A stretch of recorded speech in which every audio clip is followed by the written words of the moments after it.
to recruit your army to prepare for battle and use them strategically in the upcoming war. This is the Rune Lords board game. In this video, we'll show you a preview for this game, and if you stay till the end, you can get a feel for how it flows. Coming up.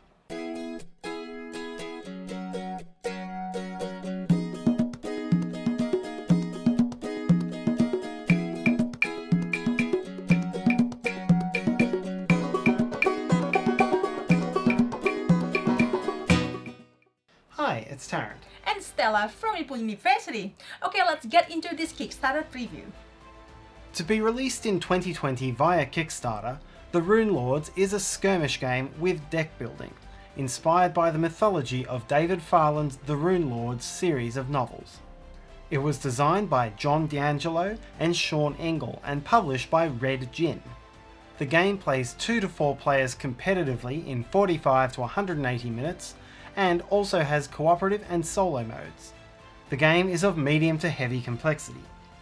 In this video, we're showing you a prototype copy of the game, so the art, rules and components may not be final.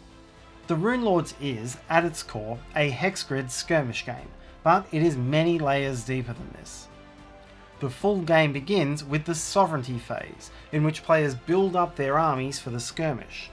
This is not just a basic card draft, it's a fully contained deck building resource management game of its own. Then, the armies that you've built, or the pre-built armies if you'd prefer, are pitted against each other in the combat phase, with comprehensive character and map-driven tactical options. Skirmishes are scenario-driven, and so the scoring and end triggers will vary from game to game. And there is a wide range of Rune Lord characters available to play. Central to the Rune Lords is the skirmish, and so first we will summarise the skirmish mechanics that you can expect from this game as compared with others. Each player controls a powerful Rune Lord and a deck of reinforcements, 3 of which are active at any given time. These are the standees which a player will have on the map. When a reinforcement is killed, it is replaced by another one from the player's deck.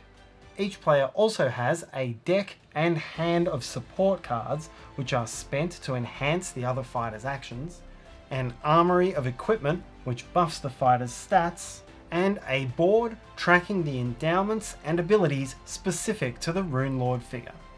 On a turn, the player activates a single Rune Lord or reinforcement, then gains influence equal to the influence value of the active fighter. This can be saved up and then later spent on gambits or Rune Lord abilities. Then the player draws a new support card into hand, and then the player takes up to 3 actions with the activated standee. Actions come in 3 types: green, which is generally movement, yellow, which is generally attack, and white, the utility action which is often used for card effects or other less common actions. Each type of action may be used at most once per turn. After activating one character, the next player clockwise does likewise, and so on around the table. In a round, each player will activate each reinforcement and the Rune Lord once each, doing so in an order that was predetermined secretly at the start of the round. After all players have had a turn with each standee, there is a short cleanup before the next round begins. The Rune Lord's streamlined combat mechanic is resolved with a single d20 roll by the attacker. A natural 1 is a miss. A number lower than the target's defense resolves the basic effect. A number equal or higher resolves both the basic and advanced effect. And a number meeting or exceeding both the defense and critical values resolves all 3 effects. As such, complete misses are rare in the Rune Lords, and players will always be somewhat rewarded for tactical work on the battlefield. All values and effects in battles can be altered by using equipment or support cards, making the allocation of these a key part of the tactics. Attacks can be melee or ranged, the latter requiring line of sight on the battlefield. Damage can be physical or arcane. They wound equally, but characters may be resilient to one type or the other. Attackers or defenders may have maneuvers, such as cleaving at multiple adjacent enemies. and some successful attacks leave ongoing negative afflictions, such as bleeding or poison. This all gives players a wide variety of options in the battle. The combat plays out on a hex grid filled with obstacles, so many strategies exist for optimal use of the landscape. Coloured hex faces represent difficult but passable terrains, while black lines block line of sight. White dots represent elevated terrains from which players can regain their line of sight. Players must also be wary of their piece's orientation. Trying to move out from an opponent's front 3 hexes provokes an attack, while being attacked from the rear 3 hexes lessens a character's defense. The combat phase comes with many more features and tactical choices too numerous to list exhaustively. There's offensive and defensive battle stances, priority pieces which can break the turn order rules, traps, mercenaries, and many more that should satisfy any seasoned tabletop skirmishers. The Rune Lord itself is the cornerstone of each player's army, boasting the highest health, the strongest attacks, as well as access to all of the bonuses on this board. This includes the endowments, which are buffs to the Rune Lord's statistics, and the abilities, game-turning effects that are often paid for using influence. This is where the game draws most heavily from the mythology of the novels. Rune Lord's endowments in the novels come from the willing sacrifices of dedicates, and these are represented by vassal cards in the game. Players have the choice to utilise these vassals for their tactical support actions, or to sacrifice them in order to strategically strengthen their Rune Lord's endowments as the game progresses. Players who simply want to skirmish can use the game's pre-built decks and get started, but the Rune Lord's full experience begins with the Sovereignty phase, a deck building game in its own right in which the players build their armies. Played over 12 rounds, each player starts with a slim deck of vassals and common supports, as well as the Rune Lord, and aims to build a strong deck from a common market of recruits. Each round, players gain influence based on the 5 cards they draw. In this case, it's 9.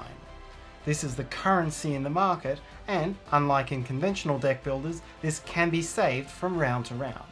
Players can buy supports, reinforcements, and their equipment items at a cost ranging from 5 influence for a low level card, up to 15 for a legendary, as well as buying or selling equipment items from the traders for influence.